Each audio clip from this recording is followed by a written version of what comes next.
What I've come to recognize is you can't fool the universe. This is real life. I've been through some really hard things and it's been incredible. Where are you giving your energy away? Where are you giving your power away? Where are you surrendering to someone else's story that you're too big, you're too small?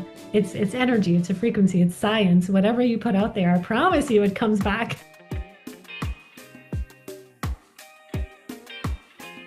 Hello, welcome to Living Rich Sirop. This is the show where we help you to find your truth and get back in touch with that magic that is deep inside. And my guest today is so great for getting you in touch with your magic. Just in my conversation with her last week, I found myself getting in touch with my own magic again. And I think she's going to do the same thing for you today. Her name is Angele Lamothe, and she is an empowerment coach. She has worked in speech pathology. She's done TED Talks. She's an author, she's a mom, she's a lot of things, and she has an upcoming book called The Frequency Effect, a life-changing guide to manifesting brilliance and thriving through your wildest seasons. Angele, welcome to the podcast. Thank you so much for having me, Rich. It's an honor and a pleasure, and I'm really excited to co-create. When we had our conversation to get ready for this interview, I felt that magic just stirring inside of me and my intuition was really firing. And I know you're a coach. Do you feel like that's a gift of yours that you're able to help people just find that magic so quickly? I guide people, but they do the work in being open to it. But there's a space holding and an opportunity to create that magic, to co-create that magic Hmm. I by find that people are so in need of finding that magic again and so blocked because we have so many things to block us. Just always trying to strive and reach some imaginary finish line. And once I have this and once I have that and our phones and just like even our kids and making sure that they're in all the sports programs and everything is just constantly pushing you towards an imaginary finish line that you're the voice. There's two whispers. I always say one whisper is the one that's saying like, you're not good enough. You're never going to make it. Work harder, work harder, work harder. And that voice is so loud that we mute it by constantly putting ourselves in a lot of other areas. And we never hear the other one that's like, go outside, look up, play the guitar. Do you find that too with your clients? Absolutely. And I love that you brought in the magic earlier because what I support people with is really slowing down. And we think we're so programmed in this paradigm in this world of doing to do more and everything you just spoke into to do more, to perform more because. However, it's when you take that time to really slow down, and it doesn't have to be long. It can really just be 15 minutes in the morning to hold, to set an intention, to actually take the time. Essentially, you're creating that space to listen to your intuition that always knows the answer. You've had those moments where you're like, ah, if I would have just followed my intuition, I wouldn't have worked so hard because this person was came to help me and I was, in focus so much on the doing, on XYZ. And so that is part of that magic that I help them reconnect to because our soul, our purpose, your power, whatever resonates with you, whatever word resonates with you is real. That divine power is real. It's inside of you. And when you tap into that, when you quiet the noise, I'll use quiet the noise.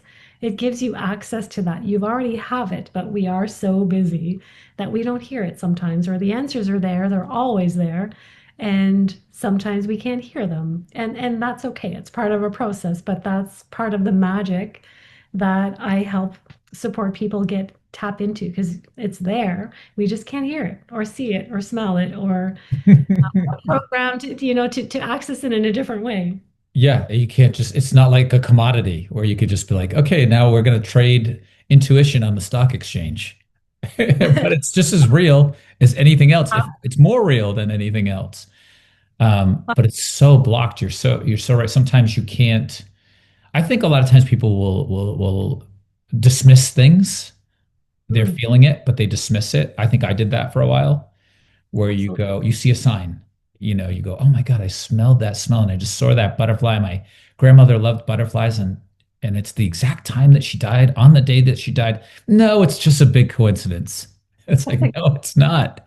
It's really not. Pay attention to your signs. Absolutely. I love that you brought in, well, the signs and working hard.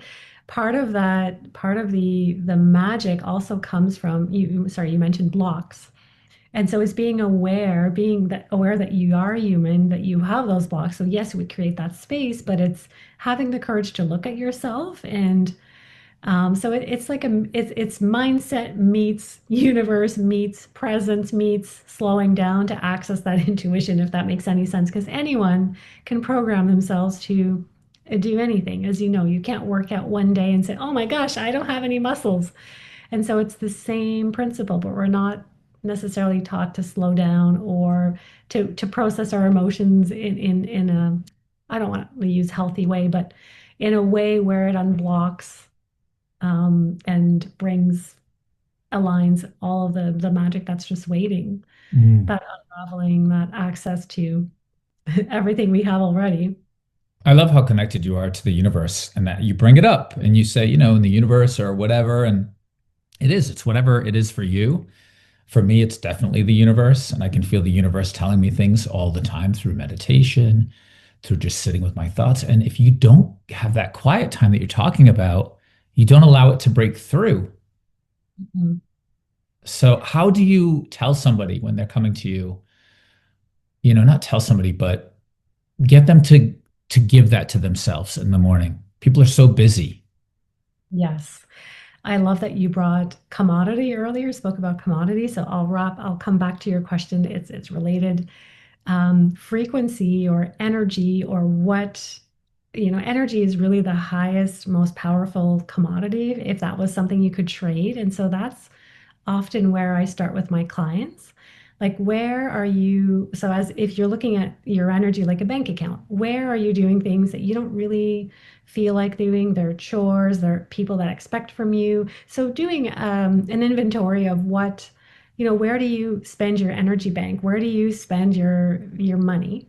And then what comes in that bank? And so often, more than not, because we are doers, givers, performers, we are parents, spouses, we often don't give to ourselves. And so, what you mirror back to yourself, so the amount of love that you give to yourself, you can't love another person as much as you can't love another person fully when you're not in love with yourself. I know Hmm. that sounds cheesy, but I I guess believe it's true. I know people get really weird about that because, like, oh God, it's so cliche, but it's true.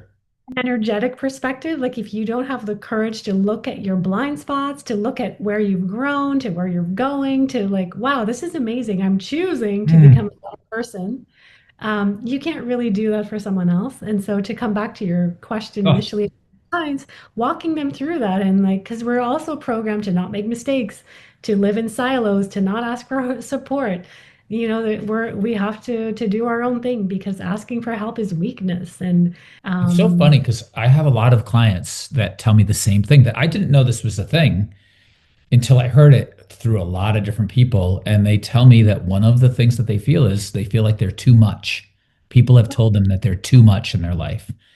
And it's really a problem. People, they want to shut other people down to make themselves feel better. If I can bring you down, I can lift myself up. And then these people go through life trying to make themselves smaller until they get into coaching and they actually learn that that's not what you need to do. You actually need to let it out, become the size that you should be. Don't hold yourself back for somebody else. Is this something that you see too? Absolutely. And that was my story. So I was always the person who saw more. I wanted more. I begged my parents to send food to African children in an envelope because I would see them and my parents were like, we can't really do that. I was like, no, we can do something. And they're like, you're a dreamer. You're too much. You want too much. Be grateful for what you have. Mm, You can't change the world. You're too small. And then you believe that. They mean well, of course. They were taught the same thing, so it's not a negative connotation, but they mean well, and that.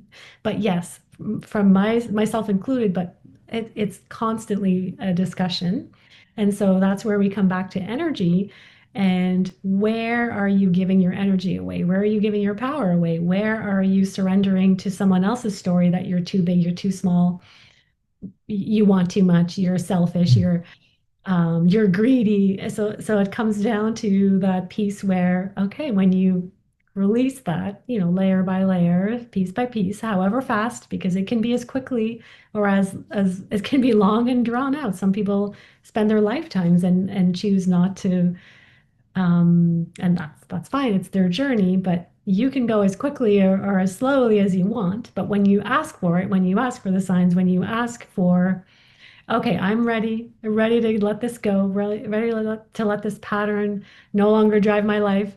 Bring it on. And then when your senses are on, you're like, Yeah. wow, the same story, the same person is coming Yes. forward. Okay, I get it. I get it. Yes. Yeah. I've learned the lesson. I'm ready to move on.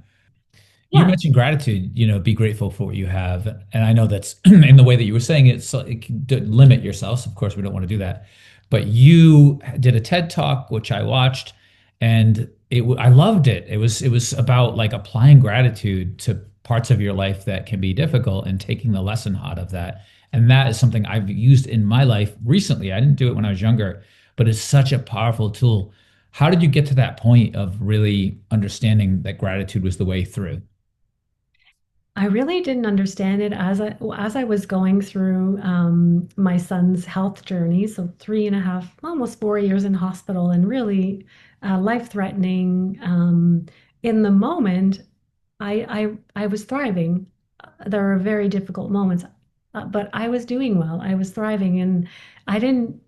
I had my mindset. I'm going to choose to look at what I can change because I can't change. So surrendering, listening to your intuition, we can drive ourselves crazy trying to figure out what the other person is thinking, what was scenario A, B, C, D. In the end, controlling what you can control. And so there are so many things that we can't control.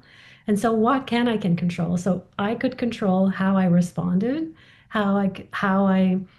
and so gratitude unknowingly, but in retrospect, really became my anchor, my way of grieving, my way of actually elevating my frequency through a very, very, very difficult. And so at times it looked like really, thank you for boiling water for me, the nurses who, would boil water for me in those small acts, but are they accumulate every day? And we can be sad, but very grateful for the lesson. Really, gratitude becomes a gateway. You can really, really, and it doesn't come from hiding it or like you're too much.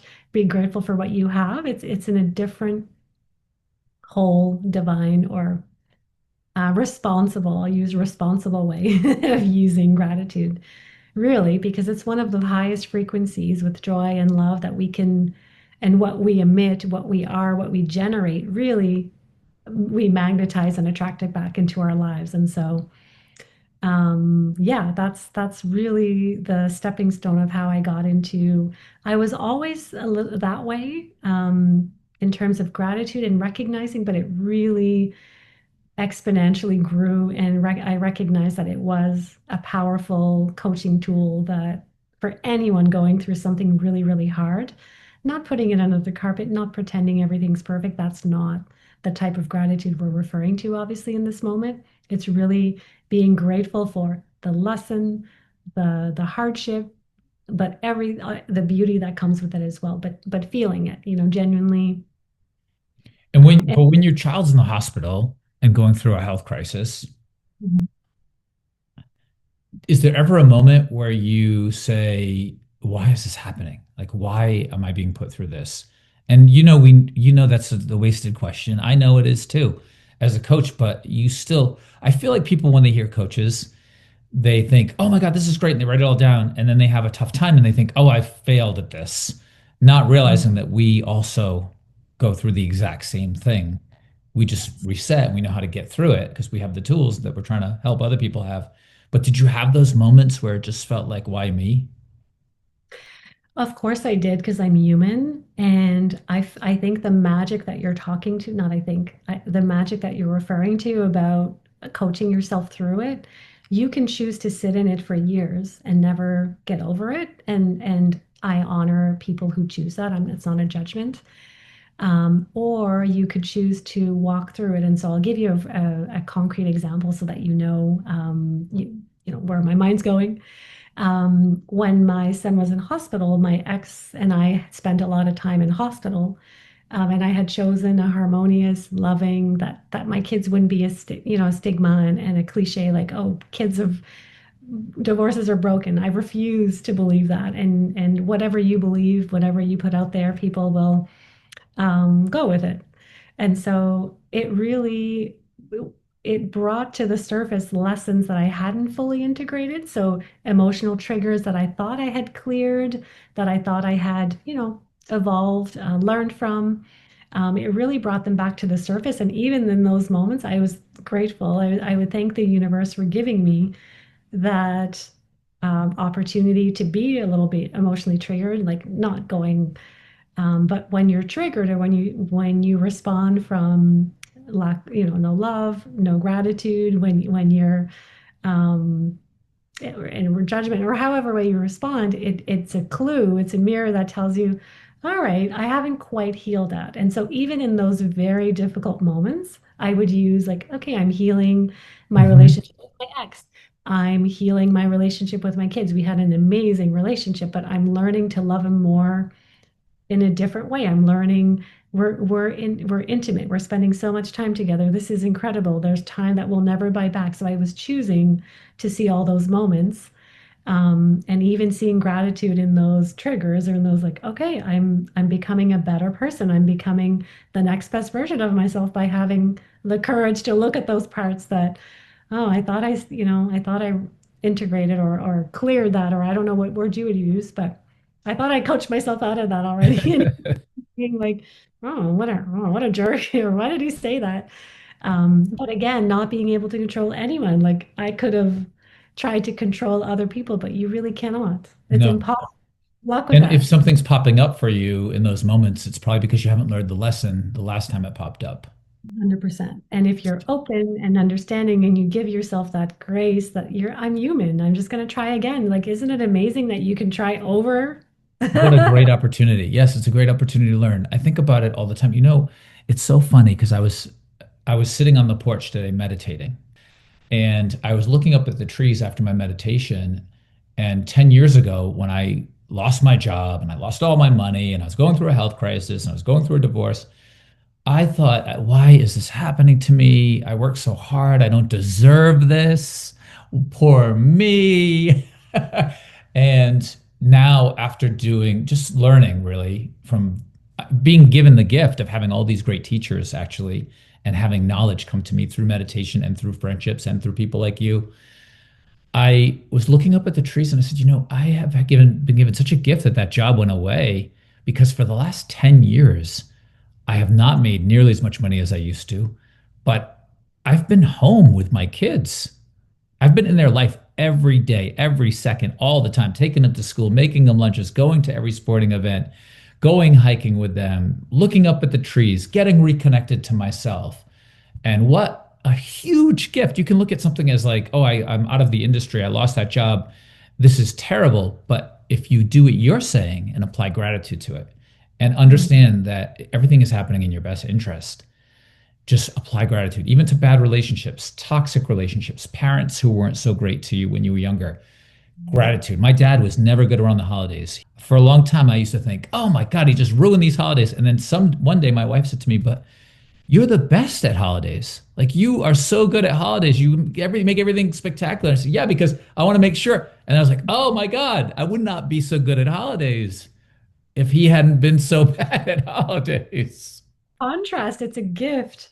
And I'll add, I love that story. You're only given what you can handle, and the more you welcome those lessons, the bigger, like I use the word catalyst. I don't know if that resonates, but catalyst, like those are catalytic changes that might, kill someone in a lifetime. But when you're open and you know you can handle it and you get to rise to the next level, and that's a way to catalyze, like catapult, jolt your transformation forward. I'm not saying everyone needs to live through hardships to get that lesson. However, when you're open to it, and when you are a conductor, a healer, I'll say a connector, you are an incredible human that wants to create change in the world by doing things like this. Yeah, you'll attract that because other people will be attracted to you. And then those changes are incredibly powerful and Mhm.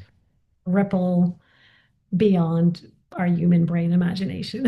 And if If that you're makes watching sense. this or listening to this and you're thinking, oh, that sounds great, but just take small steps. Apply Mm, gratitude to small things because your container starts smaller when you 100. start learning this and opening up to this stuff. And as you get better at it, the ceiling rises. I absolutely align and agree. And as you were even speaking about, those small steps, you can even be grateful for because people come to me and say, "Oh my God, well, how can I be grateful? My boss is a very unnice person." Sorry. Yeah, that's exactly how people talk. He's so unnice.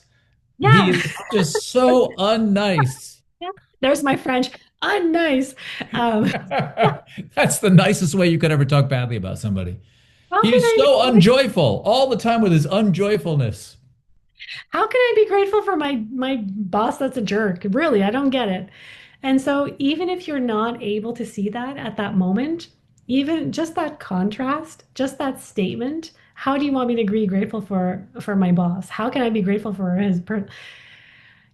it gives you maybe you have the chance to look to go elsewhere because it gives you the contrast. You're not happy there. So yes, it's gratitude always. Right. However, there is a spin on that. If you're not ready, quite ready to be in that gratitude, thanks for my boss who's a jerk.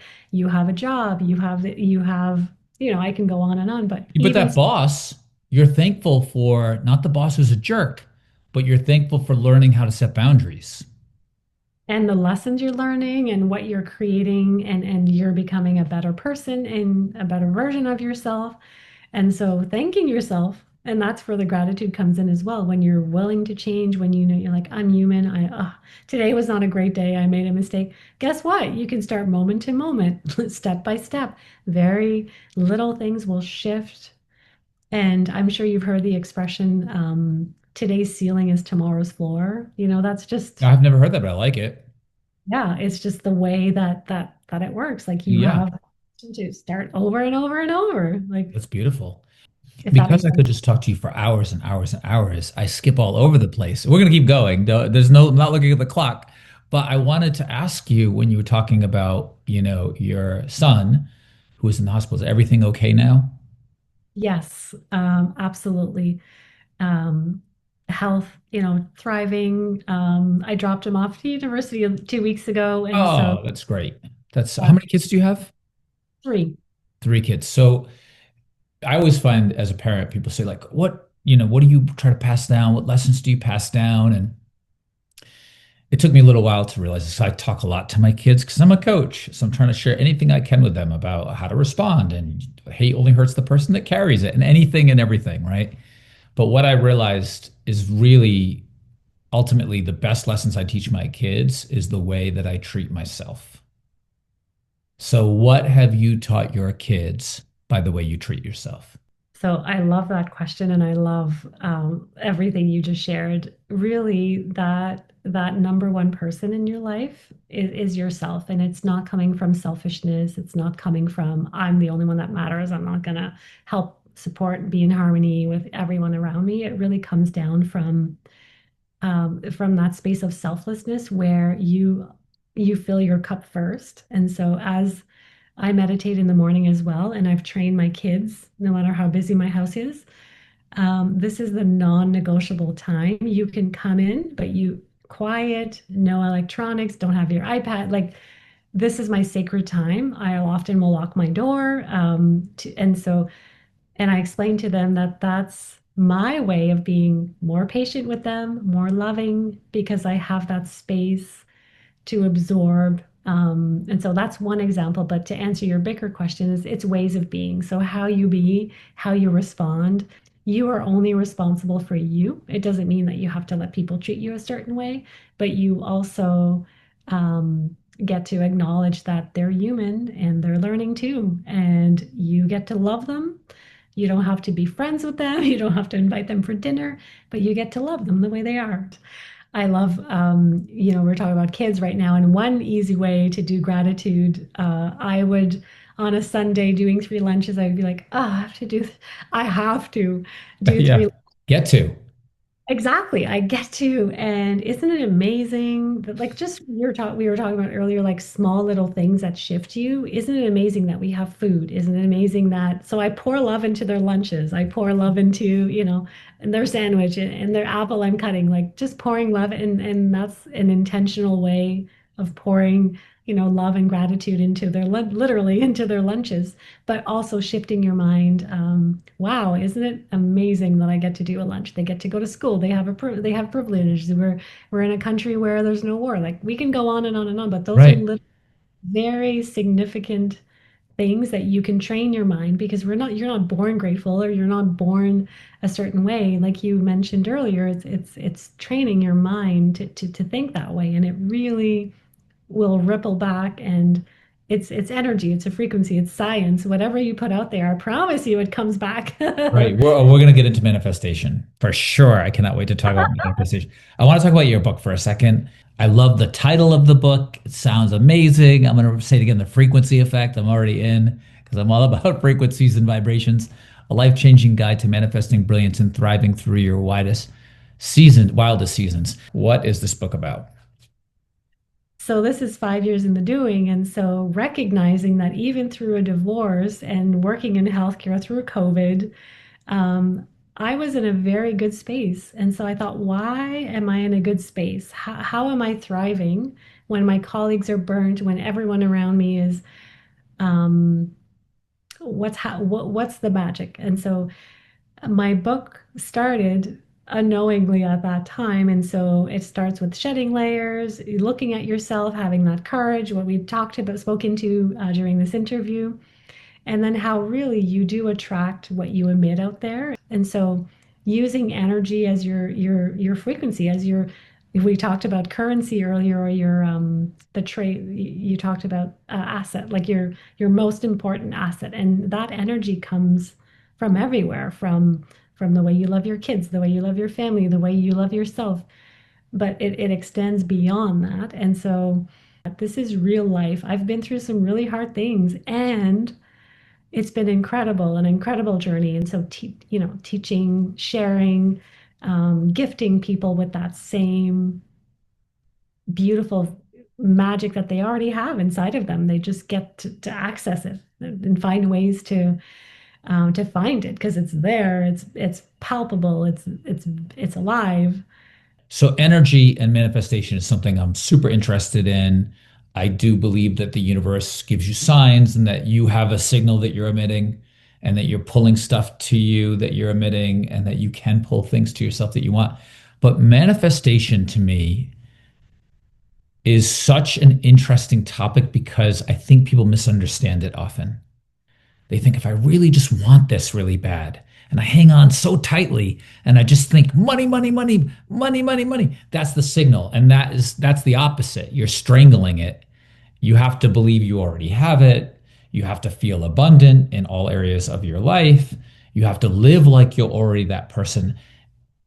The other part of manifestation that I worry about, especially with people with my messaging on social media and with clients, and talking about manifestation to them is when people try to manifest something and they do everything right, right? But obviously something wasn't aligned for them and they didn't get what they were trying to get, they feel bad about themselves. Like somehow they messed up. And this has happened to me with clients who said, I want to make X amount of dollars by this date. And they did really well. They improved their income drastically. They had a smart goal. They had a map towards it. They got rid of the negative emotions and cleared stuff out. And they did great for what they wanted. Didn't hit that exact number when they wanted to hit that exact number. And then felt like they just couldn't manifest. That's my opinion on it. I totally believe in it. I love it. I think that you have to release yourself from expectations of exactly how things are going to turn out and just let things and be able to hold it like you were talking to me about. And then it will come. I mean, manifestation, I could talk about it for hours. I think for me, in my experience, and everyone has their own experience, but from master manifester, what I've come to recognize is you can't fool the universe with your energy. So you can have the best intentions in the world, but when it doesn't come from love and integrity and generosity and joy, I promise you, you'll manifest. And there's nothing wrong with that because it's not like you're intentionally not loving someone. But when there's blockages or when you're not fully, and it's a process, and you get to forget, like everything, they tell your clients, like everything else, you get to forgive yourself because you're recognizing that, okay, I'm not the best. There's not like a master manifester and that's it. You can manifest and manifest and manifest and grow just like anything. And so what I've come to recognize in myself is you cannot fool. So the universe doesn't speak in languages. So yes, I write goals. I set intentions like those are real because we are human and we have cognitive linguistic abilities. But that extra humph, I'll say, comes from your energy. And it all comes back to your frequency and how you choose to show up, how you treat others, how you treat yourself, and even how you treat mistakes and everything we just spoke into. And then that extra little, even extra magic is really connecting to the universe because it's always, or God, or source, or whatever you resonates with you, really tapping into that and asking for support. They're on the sidelines waiting. Mhm. And you can master manifest tons of things, of course, and it's amazing. And to bring it to the next level, it's really, yeah, how you be, what Mm. you like, really It's energetically, it's being, emotionally. it's not doing. Yes. Yeah. And then that tapping into that extra, divine source, God energy, um, for support and releasing it. And You know what's funny is I can be and I can do. People have problems with one of three things: I being, mean, doing, or having, right? In that equation. Sometimes it's a little of both. But sometimes it's being, I don't really know what I want, but they're a doer, but they just want to know where to point. Sometimes they're great at knowing what they want and in doing, but they're not good at having. That has been my experience. That's what I'm working on. You picked up on it in our last call in 2 seconds because of your intuition. But I have been able to manifest massive amounts of money, like $800,000 in a year, mine, $250,000 from like 6 month period. Got it. Nice cars, nice, whatever I want, I could manifest, but I couldn't keep it because I had this belief that when you have really great things, that something bad's going to happen because the universe has to balance itself out. It was deep down, it was buried. It wasn't something like I just walked around going, "Oh, I have this belief." Now that I've uncovered that, I feel like, wow, the fact that I can manifest and bring stuff to myself, and now I feel like I can manifest and keep things and hold it. The sky's the limit. But you have to be able to manifest being, doing, having the whole thing. That's yes. the trick. And you're human. We're human. And that's the beauty of where again, gratitude comes in even when you trip and fall on your face. When I decided to date myself for a year after my divorce, because I thought if I'm coming back to what you emit, you'll attract. I'm like, I want a harmonious, loving, go-getter, but heart-centered human. And if I'm not loving myself fully, what am I going to attract? The pieces of me that I need to heal. And I mean, there's not an ideal partner, but we're always attracting things we need to heal, the pieces of you that you haven't quite, those emotional triggers that we were talking about. So I thought I'll date myself for a year.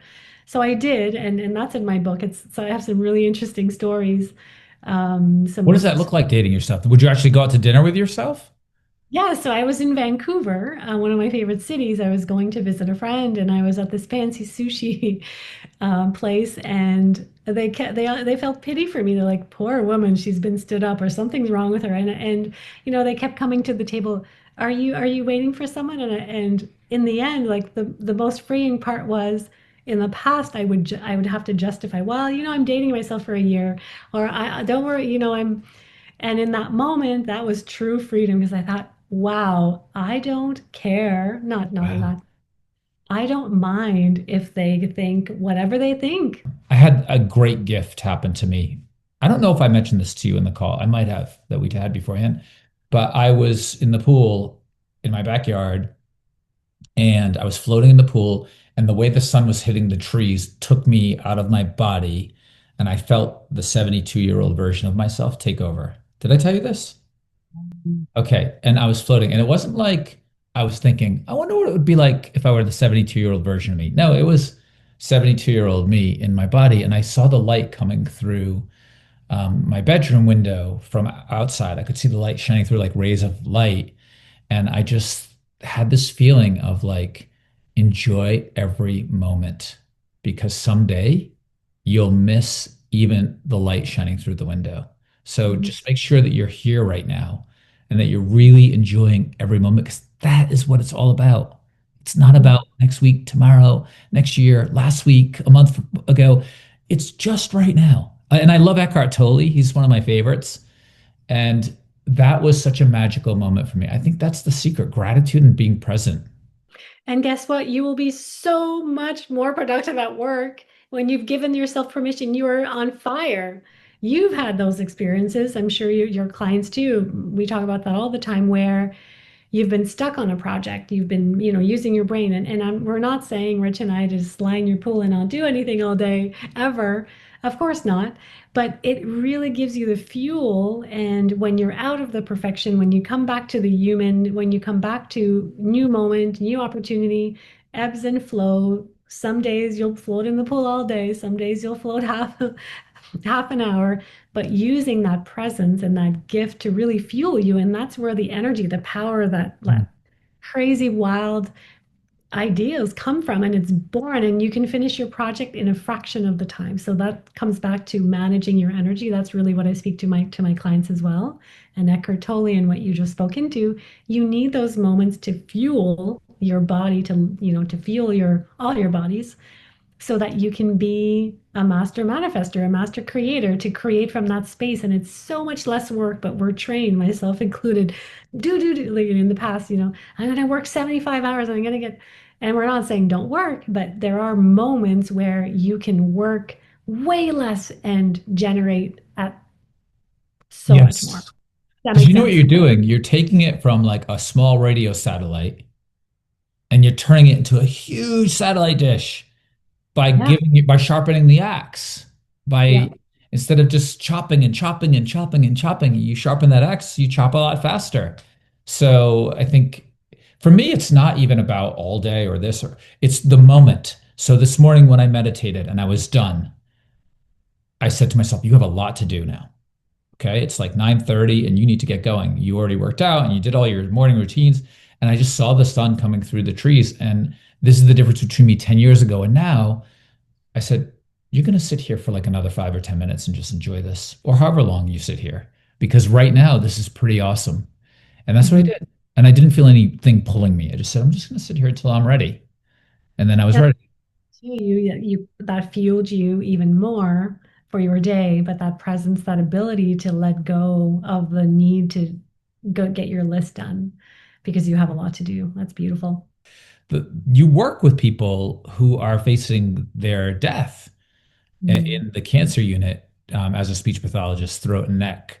And so you see a lot of people transition. mm. What has that taught you?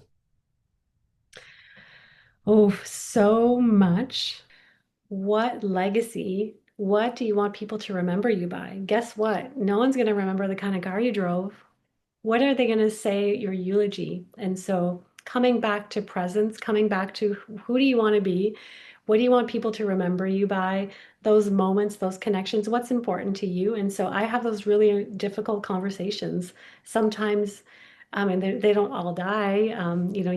So lots of people survive, but they change their mindset, they change their perspective, they get a new chance at life. They really reevaluate when you're ready. And the ones that I love working with the most and I admire, they use gratitude also as grieving. And so grieving parts of their journey, but also being grateful that, wow, like this was a huge wake up call for my health. I was not healthy. I was not the best version. I was not the best dad. So rekindling relationships, rekindling, sometimes it's physical things, like their stuff is out of order. They don't have you know, physical things, like whatever it is for you, clearing that and really coming back to presence and what's important in this moment and your legacy. What are you leaving? What's the legacy?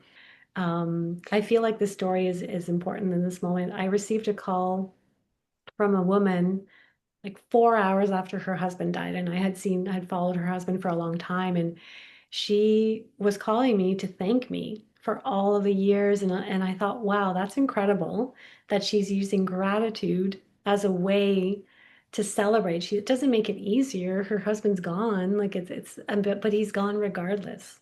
And Mhm. I'm not saying, you can't be sad and grateful at the same time, but it really struck me, and that was really the beginning of using, you know, deep gratitude as a stepping stone to, wow, like this is helping her cope. It is a healthy way to celebrate new beginnings and what you've left behind. And grief is really hard, and it's an emotional, I don't want to use the word burden, it's real that we can choose to carry, um, and it can weigh us down, or we can also use it in a beautiful way and still grieve, of course, the person that they were and the beautiful moments, but there's gratitude in those moments. The energy is very different. A few more questions. Put these in order of importance: adaptability, work ethic, and passion. Well, I think if you're passionate first, you can adapt to anything and you can have the best work ethic because it's coming from that spark that we were talking about earlier. When it's aligned, when you're sparked, when you're alive, you can move mountains, and I promise you. And so that work passion, or sorry, that work ethic comes in. So I think, yeah, passion, Passion uh, first, passion then first, adaptability, then adaptability, work and then ethic. So interesting because the first few podcasts I did, I was on a roll where everybody was doing the same one: adaptability, work ethic, passion, third, right? And I thought, well, must be the secret. And this is how you can do this, where you can start to delete and distort information and create your own truths. And then the last podcast I did, same order that you just had. He's a musician. He plays in Bon Jovi's band. He's like passion, adaptability, work ethic. say that's what you're matching in your life, like at the moment, is my answer to you. Like you're attracting that answer back from your clients because you're in that space of passion and recognizing not that there's a wrong answer. Um, I but thought there that was for a while.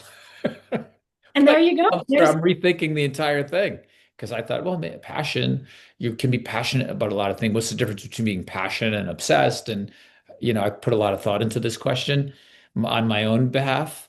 And because I do think these are the three things that are kind of the pillars to anything being successful. As a baseball player, I had those three things. And I worked in TV. I had those. When I'm really great at something, I have those three things, and they change order as I go. yeah, again So and when does again. the book come out? What's the date? So my intention is the end of October, beginning of November, and so very, very soon. It depends on how quickly the printing. But yes, I will declare end of October. How do people get it? So I have a website, angelamatchcoaching.com, but I also, if you include it in the notes, you can pre-register for info for when the book drops. And so the pre-launch information, but it'll be available on Amazon, Barnes and Nobles, like everywhere when it drops. But when you register for the pre-launch details, then you'll know when. So the intention is end of November, sorry, end of October. Is careful with the words you speak to me. Wow. Something was happening there. It was moving it up a month. Like what? End of October. And I'm really, really excited to share this legacy, to share this frequency, to share this. It's quantum leaping your life and really elevating it to what you want to generate and create and be and attract. And it's a whole beautiful mesh of what we just talked about today and Hmm. how you create that for yourself. I can't wait to read it. I'm excited. It has been such a pleasure, such an honor to have you on the show. I'm so thankful and grateful to the universe for us being connected and to actually have you sharing all of your wisdom with me and anybody who listens or watches. Thank you for having me. Of course, this has been Living Rich Sirop. We'll see you, hear from you, talk to you next time.